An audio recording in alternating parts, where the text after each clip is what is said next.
Muy bien, vamos a seguir analizando entonces este ejercicio sobre un ensayo de tensión aplicado al latón, que ya hemos comentado, contaba con un área inicial de 10.5 milímetros cuadrados, una longitud calibrada inicial de 35 milímetros.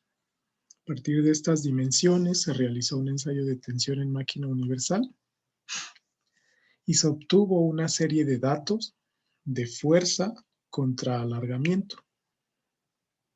Se comenta que este material era una probeta estándar de latón que se laminó en frío.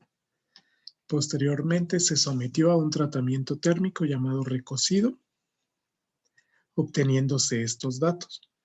Ya hemos analizado cómo se pudo generar por medio de estos datos la curva esfuerzo-deformación. Ahora se pide a partir de esa curva esfuerzo-deformación calcular primero la resistencia a la fluencia compensada al 0.2% y la resistencia a la tensión del material. Para esto vamos a utilizar la curva esfuerzo-deformación ingenieril. Aquí tenemos la curva esfuerzo-deformación ingenieril que habíamos comentado. A partir de esta curva podemos determinar varias propiedades de los materiales. La pendiente en la zona elástica corresponde al módulo de elasticidad, también lo vamos a calcular posteriormente. El punto máximo, recordemos que corresponde a la resistencia a la tensión del material. Entonces, aquí vamos a leer primero la resistencia a la tensión. Para esto es muy sencillo, nos hacemos valer de este método gráfico. Aquí voy a insertar una línea horizontal. Vamos a colorearla y a colocarla un poco más gruesa para que la puedan ver. En esta línea horizontal, yo voy a tratar de desplazarla a que coincida con el punto máximo. Aquí el punto máximo se podría leer de dos maneras, directamente del eje Y o aprovechar los datos que nosotros tenemos.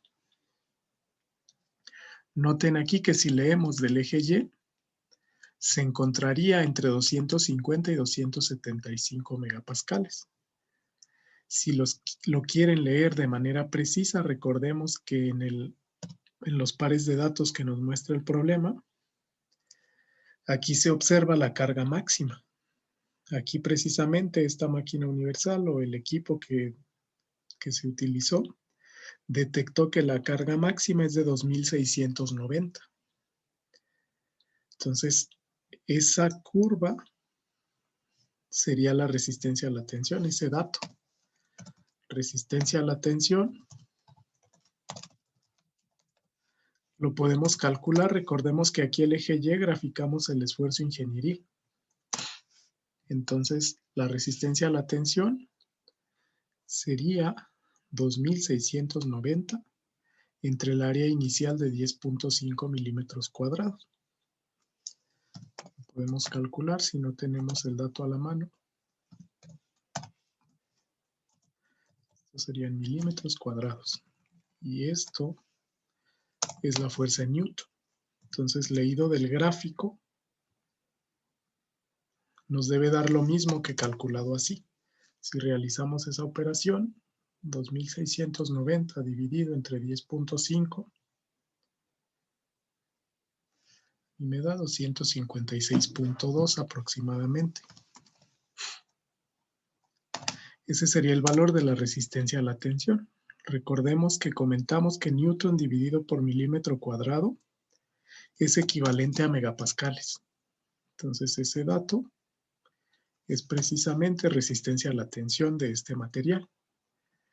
Es la propiedad mecánica. Entonces, en este caso, esta es en la carga máxima, el esfuerzo máximo que puede soportar esta probeta antes de la fractura.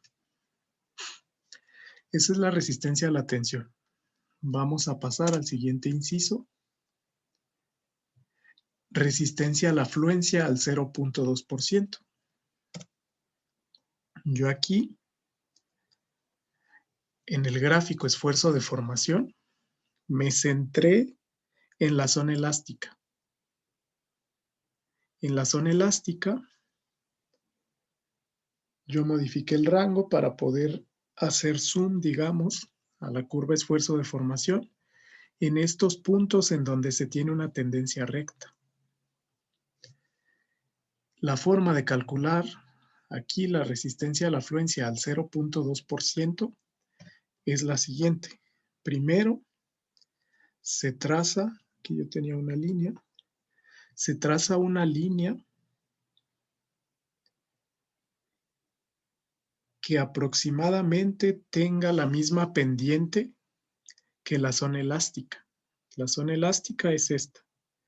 Aquí observamos que los puntos, debido a que son datos experimentales, sufren cierta dispersión. Entonces, aproximadamente, trazamos una línea que tenga la misma pendiente que esos datos. Noten que podemos construir varias inclinaciones. Podríamos construir esta. Podríamos construir esta.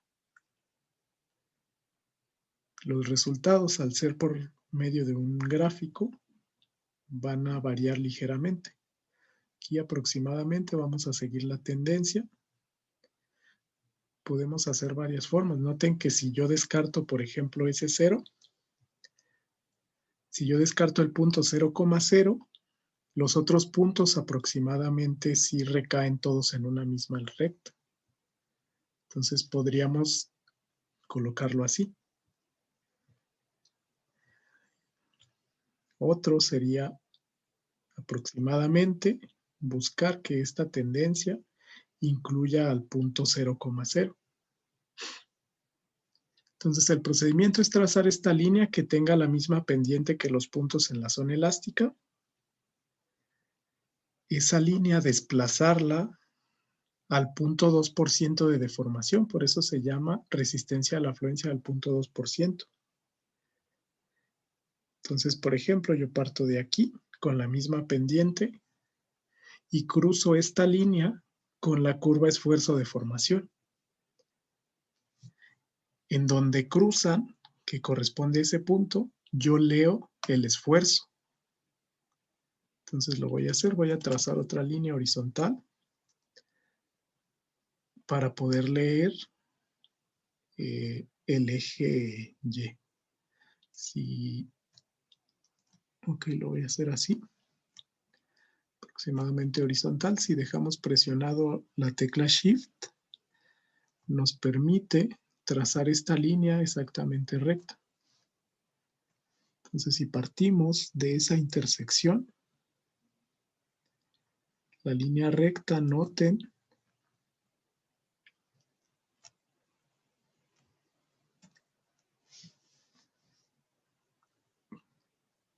que estirando esta recta podemos leer dónde cruza con el eje Y.